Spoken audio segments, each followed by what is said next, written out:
এই খবরটি নিবেদন করছে স্বামী বিবেকানন্দ ইউনিভার্সিটি, আপনার সন্তানের স্বপ্নের ভবিষ্যৎ গড়ে তোলার একমাত্র সঠিক ঠিকানা।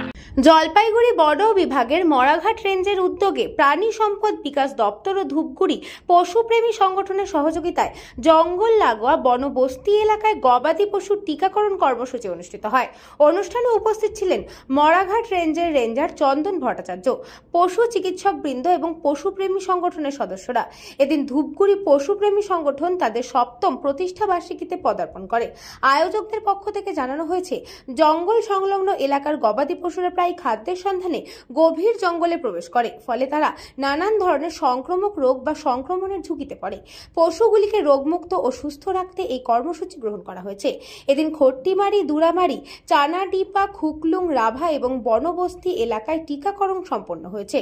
আয়োজকদের আশা, এই উদ্যোগের ফলে শুধু জঙ্গলের পশুরাই নয়, বাইরের গবাদি পশুরাও সংক্রামক রোগ থেকে সুরক্ষিত থাকবে। কি কারণের জন্য এটা আসলে দুইটা রোগের জন্য ভ্যাকসিনেশন করা হচ্ছে, যাতে প্রতিষেধক দেওয়া হচ্ছে যাতে রোগটা না ধরে। ওয়ার্ল্ড এলিফ্যান্ট ডে উপলক্ষে আমরা আমাদের এআরডি ধূপগুড়ি যারা আছে, প্রাণী সম্পদ উন্নয়ন বিকাশ দপ্তর, তাদের যে আমাদের ভেটেরিনারি সার্জনরা আসছে, তারা এসছেন, তার সাথে আমাদের ধূপগুড়ি অ্যানুয়াল লাভার্স অ্যাসোসিয়েশন যারা আছে তারাও এসছেন।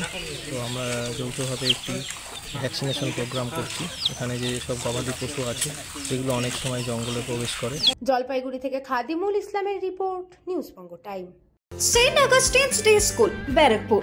Success for every child. Admission open 2026 to 2027. Contact number 900793 4555.